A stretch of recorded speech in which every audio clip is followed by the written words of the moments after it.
Welcome, ladies and gentlemen, to Island Vibes, Soom T and JStar. I was going to let you introduce yourself, but you've jumped. It used to be called Spliff Star, but then he changed his name to JStar because it was easier. Why? Sorry.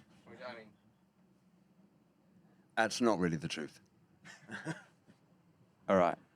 I mean, I like JStar. JStar's a great name. It's a good name, even though there's an Indian rapper who's got like 1 billion followers in India, and every time anyone tries to look for JStar, they find this really annoying Indian commercial rapper who's up with his top all off, giving it. That's my cousin you're talking about. That's my cousin. Don't mess with my cousin. I actually did come across that because when I was trying to like do a post about you like earlier on in the year for to promote you guys coming over, I was like looking for JStar, and it's surprisingly hard to find you on the internet, like looking for images. Yeah. Well, part of that is at the beginning, all my stuff was white labels pressed with like there was no content for about 5 years for the records I put out. Like it was like anti-media, like the old school. Like you'd find a nugget that you didn't know who had done it. So I just existed in people's imagination, which I think was probably nicer than like what you get now. I don't know. You guys are pretty awesome. It's such a pleasure to have you here.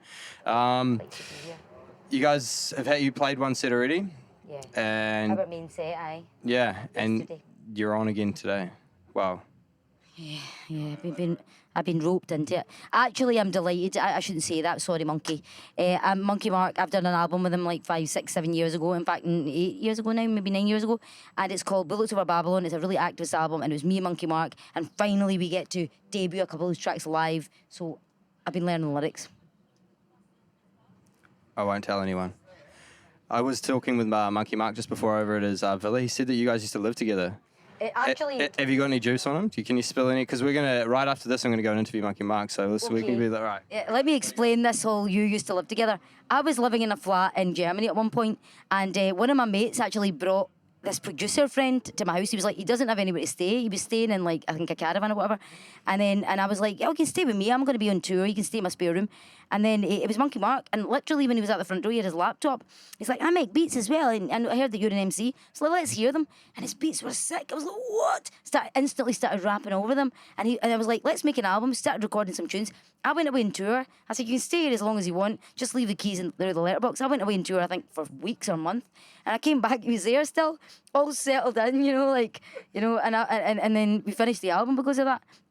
And then I went back on tour again, and I think he was there for a while, and then when he left, it was actually quite sad. It was like, we've actually just become accidental flatmates, and we've also made an album. Like, how productive are we? Like, and so that was it, and I've known Monkey Mark since. We've done loads of little projects together and stuff like that, and, he's my favourite Aussie, really, And last time we didn't manage to hook up with Monkey Mark, did we at all? On our first trip to Island Vibe, which was 6 years ago. So now this time is great, and it was substantially smaller. And this time it's great to be able to hook up with lots of people that have been on the road, like also see like Gardner, who we've all got. Professor's a good friend of mine. I've done a track with him called Junk Food, and then I saw him earlier on with a big packet of junk food. I went up behind him and I pointed out to him, I was like, junk food, it is the worst food, it is a poison for you. Why are you chatting against Babylon when you're eating a Babylon food? Then he was like, what you're doing here? I was like, I'm playing here, man. He was like, so now I've been roped in to sing that tune with him. So you're going to see me in a few sets, and you're going to get sick of the sight of me by the end of the night. But yesterday was absolutely smashing because we didn't think we'd make it. They very kindly, Monkey Mark, switched his set around for Bamboo Bass. We had plane delays, but we got here literally half an hour, quick wash, brush up, straight to the stage. And God, what a crowd. They really came over for it. So what was that like before it? So I don't want to get up here, and you were like, you're going to be all right, Soom, come on. What about the strength? Get your strength from the Lord. He was actually preaching to me for a change. I was like, you're right about that. I was like, please, Lord, help us. As soon as you got up there, it was suddenly like, just ready to go. Yeah, it was great. Yeah. And we were able to play some tracks. We've got tracks that we've done productions together from my album and your Soom T and Bud's album, which is a great album. Yeah, I mean, JStar's got several things, again, like Monkey Mark, we've done loads of projects together. So if you bring them all together, we'd have 3 albums probably or something like that. Quite a lot of tunes anyway. So to elaborate on that, guys, how did you guys meet? Like, how did this connection start? That's right. I was working at this cleaning shoes in India, and this annoying rich white guy came up to me, and he was like, "Clean my shoes," and then it all just happened from there, didn't it? That rich white guy. Oh, sorry, that was annoying. He's really annoying. I remember him. Yeah. I was only joking. Like, that's not how it happened at all. No, but we were actually playing a festival in India. There is truth in that. Yeah, we met in India. We did meet in India. Yeah, exactly. I just forgot the story. Which guy was it again? Wasn't you? He wasn't a horrible guy. I spat in his shoes and walked away. I'll clean your shoes. Anyway, this interview's getting ridiculous. I was just going to say that. So I was like, all right then, because he was so obnoxious. I spat in his shoes. He thought I was going to wipe it, and he just walked away. Spat in the guy's shoes. I'm joking. That didn't happen. That's just bad bit of comedy. Let's rewind that, delete that, edit that out. How did we meet? JStar was playing at this festival in India. I was playing there too. And at the after party, we ended up chatting away. And the thing is, there was no juice at this festival. There was no juice. Couldn't get water, but there was millions of booze. So the two of us were like, let's go on a hunt to see if we can get something. We were both nutrients in it. straight edge that night. We had no drinking, no smoking. No I don't drink smoking anything, anyway. I was straight edge anyway, but you were just on that tip at that point. And then the whole festival closed down, and then the staff of the festival were like, does some of you want to play for the staff of the after party? They waited, the police left, then they just basically put the sound back on. And so John jumped up, JStar jumped up on the decks, and he was like, jump on the mic. And then I jumped on the mic, and then we did this impromptu set. And then after, it was like, no way. And after, when you go a tour and you spend that time, you end up like meeting these pals. You make such a connection. It's actually like, I can't believe we've got to go to different countries. Like, you meet these pals. It was like, if I ever need a DJ on the road, like, I'm going to hit you up. That's exactly what happened within a couple of months. I think we sat at breakfast and I was playing you things off my laptop, put some rhythms. You were going, this is great, I want this one, send me it. Give me that, 'cause I was building my set with different rhythms. Always trying to like hassle producers for fat beats that I can put in my set. And it's great to get that enthusiasm as a producer from a singer and an artist. So that enthusiasm was like, okay, I've got to finish this stuff. I've got to get Soom to collaborate, and somehow it's going to work out. Yeah.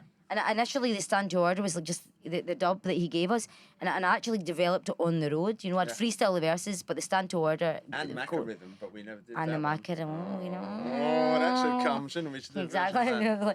So that was it, and I suppose that's how these connections are made. You know, it was like, but there's an element of fate involved. I believe it's all part of the Lord's plan. You know, and the people with a similar vibe to you, and because like I said, I've been through a long journey, and it's not always been easy. You work with people that just weren't right for you. You're on a different vibration, spiritually, a different level of development. And if you're just this chilled out, relaxed creature that just wants to float about, studying your Bible, chatting about the Lord, and singing songs, making people happy, and then you're dealing with a big businessman that just wants to enslave you and make money out of you and make you tour like a dog and beat you down and cut you down. It's not really very nice. So I realised slightly later in the game that always really respect and like the people you work with and people you get on with. And we get some laugh on the road, you know. And I don't know if I should reveal this. What are you going to reveal now? Yeah. What? But I think it's on video, so maybe I shouldn't. But he literally is official. He's officially the best tour manager ever because he's the only tour manager that will hang your scants up for you. Like washing the washing. Okay. You'll get hired for that. You'll be getting like Sting's management on the phone. Like, yes, we want the tour manager that actually washes his socks and pants. What's his name again? Spliffstar. Spliffstar, yeah. All right, so on that on that topic, so in your guys' opinion, like, how do you think that festivals such as Island Vibes, that's so community driven with music and arts, the cultural integration, like the environmental like consciousness of these festivals, how do you think these are such like hubs for artists like yourselves and the fans and community to interact and really like build those relationships? Like, how important do you think that is? And like, well, it's essential. And I noticed that you're wearing a Splore Festival lanyard there from New Zealand, you know, for Aotearoa, and that's on par with Island Vibe in terms of looking at its impact on environmental resources.